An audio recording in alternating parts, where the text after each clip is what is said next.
Fantasi seksual seringkali dipandang sebagai sesuatu yang tabu dan penuh rahasia. Kadang seorang cewek pun masih malu mengatakannya, walaupun dengan pasangannya yang sah. Ini membuat cowok sering tidak tahu apa keinginan dan fantasi seksual cewek. Namun, dalam sebuah buku berjudul A Billion Weak Thoughts, What the Internet Tells Us About Sexual Relationships, yang ditulis oleh Ogi Ogas dan Sai Gadam, telah mengungkapkan pandangan unik tentang fantasi seksual manusia, berdasarkan analisis miliaran pencarian di internet. Apa yang dapat kita pelajari dari temuan menarik ini, dan bagaimana pengaruhnya pada hubungan dan kehidupan seksual?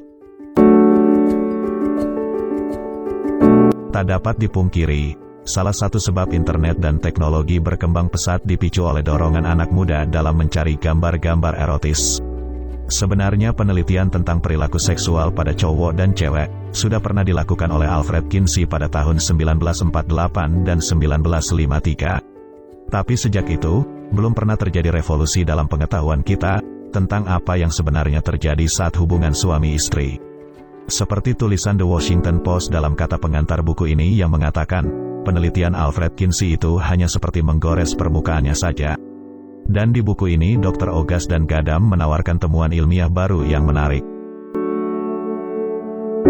Penelitian Ogi Ogas dan Sai Gadam ini mengungkap bahwa fantasi seksual adalah bagian alami dari manusia, dan tidak hanya didorong oleh tuntutan biologis, tapi juga oleh kompleksitas dan variasi preferensi individu. Para peneliti menyoroti perbedaan antara fantasi seksual cowok dan cewek, di mana cowok cenderung mencari gambar-gambar visual yang memicu rangsangan seksual, sedangkan cewek lebih cenderung mencari representasi sastra dari fantasi seksual. Contohnya, dalam genre sastra romantis seperti Harlequin romances, cewek lebih cenderung mencari cerita-cerita yang mengandung elemen erotik secara implisit. Ini menunjukkan adanya perbedaan preferensi yang tidak hanya bergantung pada gender, tetapi juga pada aspek psikologis dan emosional. Yang menarik dari temuan ini adalah tentang fantasi seksual cewek yang cenderung mencari narasi yang melibatkan tokoh-tokoh pria berperilaku agresif atau dalam tanda kutip, monster.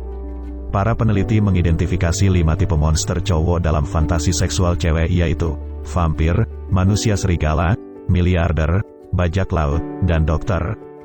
Meskipun tampak aneh, hal ini sebenarnya mencerminkan keinginan cewek akan kombinasi dominasi, perhatian, dan tantangan dalam fantasi seksualnya. Ketika seorang cewek menjinakkan tokoh cowok agresif ini dalam fantasinya, ini mencerminkan proses penaklukan atas kekacauan dan tantangan dalam kehidupannya. Tapi sekali lagi, perlu diingat bahwa fantasi seksual adalah ekspresi alami dari kompleksitas manusia, dan tidak selalu mencerminkan realitas atau keinginan untuk tindakan nyata dalam kehidupan. Fantasi adalah cara otak mengolah rangsangan dan keinginan dalam suatu bentuk yang dapat dinikmati dengan aman dan tanpa risiko. Bahkan, melibatkan fantasi dalam kehidupan seksual dapat memiliki manfaat psikologis dan emosional yang positif, termasuk menjaga kehidupan seks yang memuaskan, dan mencegah godaan untuk menjalani tindakan yang merusak hubungan atau kesetiaan.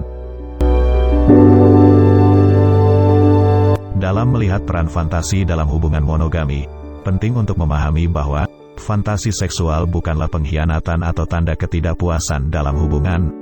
Sebaliknya, fantasi adalah cara kreatif untuk memperkaya kehidupan seksual dengan pasanganmu. Saling terbuka tentang fantasi seksual dengan pasangan dapat menguatkan hubungan dan membantu merancang pengalaman yang saling memuaskan satu sama lain. Ini juga dapat menjadi kesempatan untuk memahami lebih dalam keinginan dan preferensi satu sama lain, serta menciptakan ikatan yang lebih dalam. Sebagai penutup, penting untuk diingat bahwa fantasi seksual adalah bagian alami dari manusia, dan beragam dalam bentuk serta tujuannya. Sama seperti dalam kehidupan sehari-hari, tidak ada ukuran pasti saat bicara tentang fantasi seseorang. Tapi, selama fantasi tersebut aman, tidak merugikan diri sendiri atau orang lain, dan ada kesepakatan dalam hubungan, kita dapat mengambil manfaat dari kreativitas dan imajinasi yang kita miliki, untuk menciptakan variasi dalam hubungan seksual. Terima kasih telah menonton video ini. Jangan lupa untuk like, subscribe, dan share video ini ke teman-temanmu. Sampai jumpa di video selanjutnya.